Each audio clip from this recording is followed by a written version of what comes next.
Floyd Mayweather didn't just buy his Beverly Hills mansion. He secured the deal in mere days by dropping $25.5 million in liquid cash, while most billionaires were still waiting on bank approvals. This reminds us of one of his most popular quotes, "Money don't make me, I make money," highlighting how he uses his wealth to build more wealth. We all know the flash of private jets and the undefeated record, but today we are walking through the front door to see the architecture of his private life. You are going to discover the surprising contradictions of a man who builds a wine cellar but never drinks and installs a commercial candy shop next to an elite gym to understand exactly why he calls this massive estate the Goose. Real estate negotiations usually involve inspections and financing contingencies that slow down normal buyers, but Mayweather bypassed all of that when he purchased this estate in 2017. He provided proof of funds that stunned the sellers and allowed him to snatch the property from other high-profile bidders who were tied up in red tape. The reality is that when you have liquidity, you don't just buy a house, you dictate the terms of the sale because cash creates speed. While most estates just have an address, Floyd refers to this Beverly Hills property as the Goose, which is a direct reference to the fairy tale of the goose that laid the golden eggs. This nickname serves as a psychological anchor for him because he views the property not as a liability that drains cash, but as a reward generator that proves his golden touch remains intact post-retirement. Giving your assets a name changes how you respect and maintain them to manifest wealth. Many celebrities in Los Angeles flock to cold and contemporary glass-box mansions, but Floyd chose a design with significantly more character. The estate features a French modern style that blends the romantic symmetry of 18th century French architecture with the sharp lines of 21st century design. This decision signals a shift from the flashy aesthetic of his younger years to a refined look that holds value longer than trendy glass boxes because classic design outlasts trends. The estate sits just moments away from the iconic Beverly Hills Hotel in the most prestigious pocket of the 90210 zip code, placing him in the heart of what realtors call the billionaire's flat.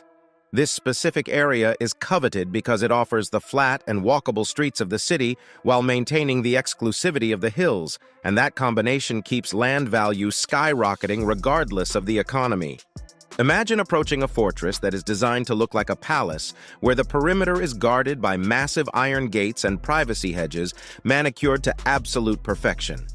These barriers create a visual shield impenetrable to paparazzi lenses, which is essential for a global superstar who needs the luxury of being unobserved in a world that watches his every move. Once the gates open, you find yourself in a motor court paved with imported stone that costs more than most family homes. This arrival sequence sets the emotional tone before you even touch the front door handle because it is designed to accommodate a fleet of luxury vehicles. Guests can step out of a Rolls-Royce and immediately feel the grandeur of the space without touching a speck of dirt.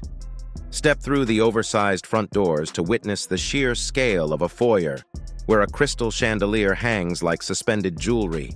It refracts light across polished marble floors that reflect the room like a mirror, creating a deliberate design effect called volume, where the vertical space is just as impressive as the square footage.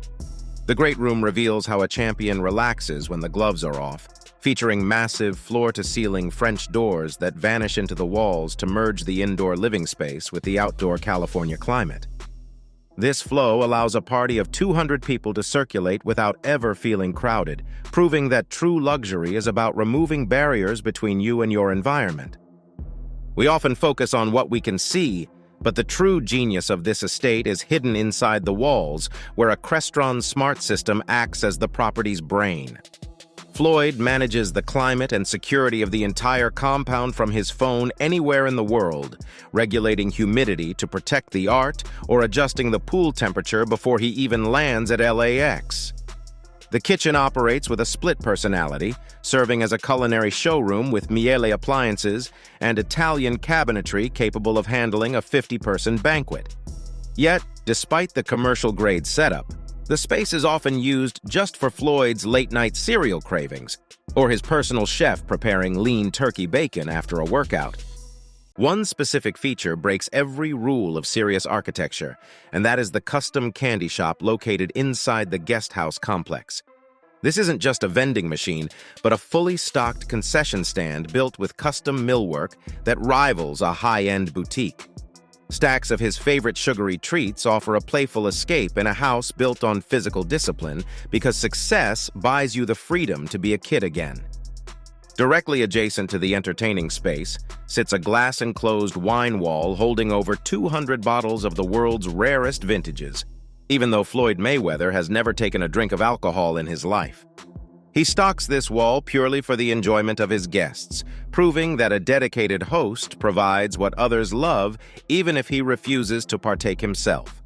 Most home theaters are just big TVs with leather couches, but Floyd's cinema seats 20 people in motorized plush loungers and utilizes a projection system that costs more than most luxury cars. He uses this space to study fight tapes with the same intensity that he watches blockbuster movies, effectively turning a room of entertainment into a laboratory for his craft. Privacy is so paramount that the estate features a guest house functioning as a completely standalone mansion with the cinema, gym, and full living quarters. This separation allows visitors to stay on the property without ever intruding on Floyd's main residence, which is crucial for a man who values his sleep and solitude above all else. The landscaping in the backyard transports you out of Beverly Hills and into a tropical resort where the pool deck is laid with signature black and white marble. Tall palms were craned in fully grown to provide instant shade and privacy around a swimming hole that lights up at night to create a glowing blue lagoon. Those towering privacy hedges lining the perimeter are not just about beauty, as they have been cultivated to block sightlines from every neighboring angle. These green walls are more effective than steel fences in a city where drones and telephoto lenses are a constant threat, creating a bubble where the outside world ceases to exist the moment you step onto the grass.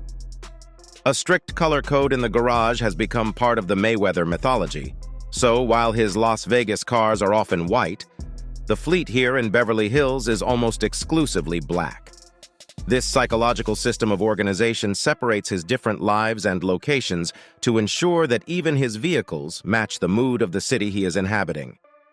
Deep inside the entertainment wing sits the poker table where millions of dollars can change hands in a single evening among his inner circle. The room features low lighting and high stakes that mirror the pressure of the ring, reminding us that for some men, the thrill of the risk is the only way to feel alive. We are halfway through the tour of this billionaire's fortress without even touching the master suite yet. So hit that like button right now to help us build more tours like this. Tell me in the comments if you would enforce a no alcohol rule in your own wine cellar like Floyd does. And let's get back to the private quarters. Floyd's master suite functions effectively as a standalone luxury apartment rather than just a bedroom. It features a private sitting area, dual bathrooms, and a terrace with the best view on the property, so he can live almost entirely within this single wing and retreat from staff to decompress in total isolation. Open the double doors to the closet, and you walk into a high-end boutique where custom LED ribbons showcase designer jackets and belts like museum artifacts. The space is organized by designer and season to transform the morning routine of getting dressed from a mundane chore into a curated shopping experience every single day. The shoe library is perhaps the most obsessive room in the house, featuring floor-to-ceiling shelving that houses hundreds of pairs of sneakers that have never touched the pavement. Floyd is known to wear a pair of Air Force Ones once before giving them away, meaning this room acts less like a storage unit and more like a rotating gallery of fresh inventory that constantly cycles through. The focus in the master bath shifts strictly from vanity to physical recovery, with a massive soaking tub and a steam shower designed to cut weight and soothe muscles. This room represents a medical necessity rather than pampering for an athlete in his 40s who defeated younger challengers, because keeping the machinery of his body running at peak performance is how recovery wins championships. While the estate has a candy shop, it also houses a gym that operates with the intensity of a pro training camp rather than gathering dust like many celebrity fitness rooms. High-tech cardio machines and cryotherapy chambers fill the space, proving that you can live in a palace but cannot outsource the sweat required to keep it. A house of this magnitude requires a small army to operate, yet the design includes hidden service corridors and a separate staff kitchen, so you rarely see them.